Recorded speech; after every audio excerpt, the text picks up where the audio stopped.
आप देख रहे हैं SK TV।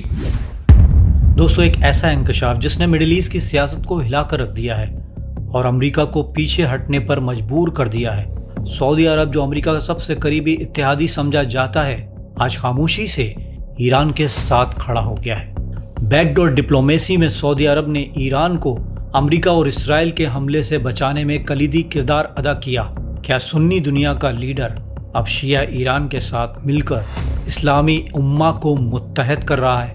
आज की इस वीडियो में इन तमाम तर बातों को तफसील से जानने की कोशिश करेंगे, इसलिए दोस्तों ये वीडियो बहुत इन्फॉर्मेटिव है, इसे एंड तक पूरा लाजमी देखिएगा।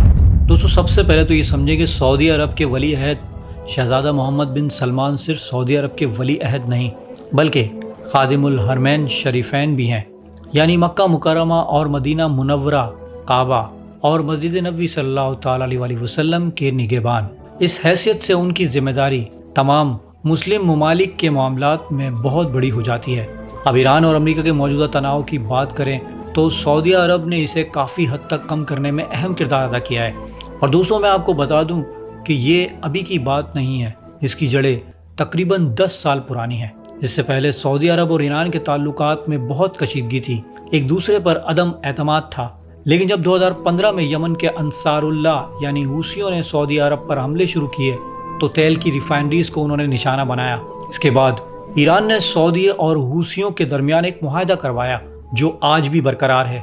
इसके बाद से दोनों ममालिक के दरमियान तनाव कम हुआ और एतमाद बढ़ा, जो अब काफ़ी अच्छी सतह पर है। यही वजह है कि जब अमेरिका ईरान पर जारहाना पॉलिसी अपना रहा था, धमकियां दे रहा था या हमले की तैयारी कर रहा था, तो सऊदी अरब सामने आया और तनाव कम करने में उसकी मदद की। अब दोस्तों, इस तनाज़े में इसराइल का किरदार भी सब जानते हैं। सामने तो अमेरिका था, मगर पर्दे के पीछे इसराइल का हाथ था। पिछले 4 से 6 माह में सऊदी अरब की जो सरगर्मियां रही हैं वो बराह रास्त तो नहीं, लेकिन बिलवास्ता तौर पर एंटी इसराइल नजर आती हैं। यमन में जो कुछ हुआ, अब ईरान के हक में जो किरदार वो अदा कर रहा है, इसमें भी यही तासुर मिलता है। दोस्तों देखिए, अगर ईरान में मौजूदा इस्लामी इनकलाब के खिलाफ कोई तब्दीली आती है या कोई नई हुकूमत आती है तो इसका सबसे ज़्यादा असर सऊदी अरब और तुर्की जैसे ममालिक पर पड़ेगा। क्योंकि अगर ईरान में ऐसी कोई हुकूमत आती है जो अमेरिका और इसराइल की हामी हो तो इससे खित्ते पर बहुत गहरा असर पड़ेगा, क्योंकि इसराइल का खित्ते में असर रसूख पहले ही बहुत बढ़ चुका है और सबसे ज़्यादा परेशान इस वक्त इन सब मामलात में सऊदी अरब है। यही वजह थी कि जब चंद माह पहले इसराइल ने कतर पर हमला किया तो सऊदी अरब सबसे पहले पाकिस्तान के पास आया और दोनों ममालिक के दरमियान अहम दिफाई मुआहदा हुआ, जिसके तहत सऊदी अरब पाकिस्तान की जौहरी छतरी के तले आ गया। अब दोस्तों, आप जो है इस बात को गौर से समझिए, सुन्नी दुनिया की क़यादत सऊदी अरब करता है, जबकि शिया दुनिया की क़यादत इस टाइम ईरान के पास है।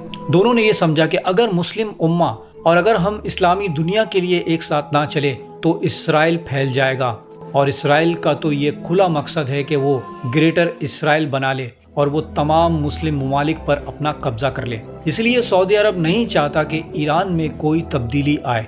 अब दोस्तों, यहाँ एक सवाल उठता है कि सऊदी अरब अमेरिका का भी तो दोस्त है, फिर वो इसराइल के खिलाफ कैसे जा सकता है? ये दो कश्तियों पर सवार होना जैसा तो नहीं। दोस्तों, ये बात है कि सऊदी अरब ये सब बैकडोर से मैनेज कर रहा है। खुलकर तो वो सामने नहीं है, मगर बैकडोर से ईरान की हिमायत कर रहा है, और ये एतमाद 2015 से चला आ रहा है और ये अब भी बरकरार है। और दोस्तों, हालिया दिनों में हमें यमन में यही देखने को मिला कि मुत्तहदा अरब इमारात मुकम्मल तौर पर इसराइल के हक में है, इसराइल को तस्लीम भी करता है और गज़ा में खुलकर उसका साथ दिया। और दोस्तों, मैं आपको बता दूं कि लीक शुदा दस्तावेज़ात से ये साबित हुआ है कि यूएई गज़ा में इसराइल की ढाल बना हुआ था। जब यूएई ने यमन में सऊदी अरब को हटाकर तेल के वसाइल पर कब्जा करने की कोशिश की तो ईरान ने बैकडोर से हूसियों और सऊदी अरब के दरमियान मुआहदा करवाया कि यूएई की हिमायत याफ्ता मलेशिया पर हमला करो, मगर सऊदी अरब या सऊदी हामी जंगजुओं पर नहीं। हूसियों को भी यही कहा गया कि सऊदी अरब पर हमला ना करो। दोस्तों, इन सब में नतीजा ये निकला कि यूएई ने बरसों लगाए, मगर सऊदी अरब ने चंद ही दिनों में सब साफ कर दिया, क्योंकि हूसी खामोश रहे और बिलवास्ता सऊदिया की हिमायत की। इसके पीछे ईरान था, यानी सऊदी अरब और ईरान का बैकडोर राब्ता बहुत मजबूत हो चुका है। और दोस्तों, मैं आपको बताऊं कि एक इल्ज़ाम ये भी लग रहा है कि जब भी ईरान और इसराइल या अमेरिका के दरमियान कोई तनाव बढ़ता है تو عرب ممالک اپنا ایئر اسپیس اور بیسز کھول دیتے ہیں، مگر اس بار سعودی عرب نے مبینہ طور پر امریکہ کو صاف کہہ دیا کہ ہم اپنی سرزمین ایران کے خلاف استعمال نہیں ہونے دیں گے۔ اور دوستو یہ بہت بڑی ڈیولپمنٹ ہے۔ اس کی وجہ یہ ہے کہ سعودی عرب سمیت عرب ممالک کے 90% عوام اسرائیل پر اعتماد نہیں کرتے، وہ ایران سے اچھے تعلقات چاہتے ہیں۔ فلسطین کا مسئلہ ان کے لیے بہت اہم ہے اور وہ نہیں چاہتے کہ ان کے حکمران امریکہ اور اسرائیل کی جی ہاں ہاں میں ہاں کہنے والے بن جائیں۔ دوستو یہ بادشاہتیں ہیں اور عرب ممالک میں بادشاہت کا راج ہے، عوام کی بغاوت کا خطرہ وہ نہیں اٹھا سکتے، اس لیے کم از کم عوام کے سامنے تو ایسا دکھانا پڑتا ہے۔ اگر سعودی عرب اس موقف پہ قائم رہا تو تاریخ اسے ہمیشہ یاد رکھے گی، خاص طور پر اسلامی دنیا۔ جبکہ دوستو دوسرے عرب ممالک جیسے قطر، اردن وغیرہ بھی ایسے الزامات لگاتے رہے ہیں کہ اگر سعودی عرب جیسا بڑا ملک پیچھے ہٹ رہا ہے تو یہ خطے کی سیاست کے لیے بڑا اشارہ ہے۔ اس کی ایک وجہ حال ہی کی 12 دن کی ایران اور اسرائیل کی جنگ بھی تھی۔ ایران کا موقف بالکل واضح تھا کہ اگر ہم پر حملہ ہوا تو ہم سخت جواب دیں گے۔ مڈل ایسٹ میں موجود 8 امریکی بیسز ایران کے میزائلوں کے نشانے پر ہیں۔ ایران کے ہائپرسونک میزائل 10,000 کلومیٹر تک مار کر سکتے ہیں، یعنی ان کے میزائل امریکہ تک بھی پہنچ سکتے ہیں۔ عرب ممالک جانتے ہیں کہ بڑی جنگ چھڑی تو وہ بیچ میں پھنس جائیں گے۔ ایران اسٹریٹ آف ہارمز یعنی آبنائے ہرمز کو بند کر دے گا، تیل کا کاروبار رک جائے گا اور ان کی امریکہ میں بھاری سرمایہ کاری ہے، اس لیے وہ تناؤ کم کرنے کی کوشش کر رہے ہیں۔ ایران نے کھل کر کہا ہے کہ ہماری عرب ممالک سے کوئی دشمنی نہیں، مگر اگر حملہ ہوا تو کوئی امریکی بیس نہیں بچے گا۔ پچھلی بار قطر میں امریکی بیس پر حملے میں پہلے تو کہا گیا کہ نقصان نہیں ہوا، مگر بعد میں تصویریں آئیں کہ نقصان ہوا تھا۔ دوستو اگر بڑی جنگ ہوئی تو کیا ہوگا، یہ سب عرب ممالک سمجھتے ہیں۔ اسرائیل کی حالت بھی سب نے دیکھی کہ اس کے آئرن ڈوم ہونے کے باوجود پورا ملک آگ میں دہک رہا تھا۔ اب دوستو اگر ایران کی بات کریں تو وہاں سے جو خبریں آ رہی ہیں وہ حوصلہ افزا ہیں، کیونکہ تناؤ کافی کم ہو رہا ہے۔ امریکی فوج واپس آ رہے ہیں، ایران نے ایئر کھول دی، سزائیں مؤخر ہوئی ہیں، بیانات نرم پڑے ہیں۔ سعودی عرب کے ساتھ قطر اور عمان نے بھی کردار ادا کیا اور امریکی قیادت سے بات کی کہ ابھی ایران پر حملہ نہ کریں۔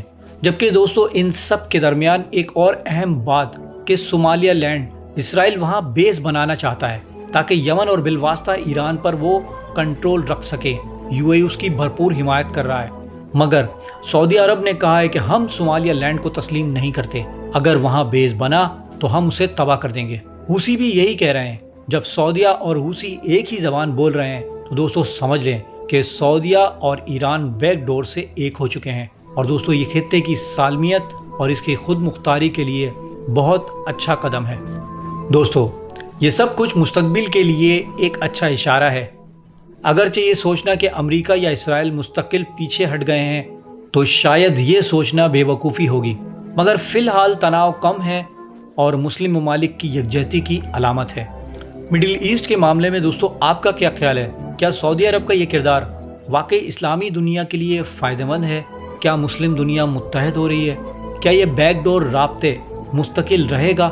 آپ کو کیا لگتا ہے کہ عرب ممالک اب واقعی امریکہ اور اسرائیل سے دوری اختیار کر رہے ہیں؟ اپنی رائے کمنٹس میں ضرور بتائیے گا، مجھے آپ کے خیالات کا انتظار رہے گا۔ اگر ویڈیو پسند آئی تو اسے لائک ضرور کریں، چینل کو سبسکرائب کر لیں اور بیل آئیکن لازمی دبائیں تاکہ میری آنے والی ہر ویڈیو آپ تک پہنچ سکے، اور اس ویڈیو کو زیادہ سے زیادہ شیئر بھی کیجیے گا۔ اپنا بہت زیادہ خیال رکھیے گا، ملتے ہیں نیکسٹ ویڈیو میں، تب تک کے لیے اللہ حافظ۔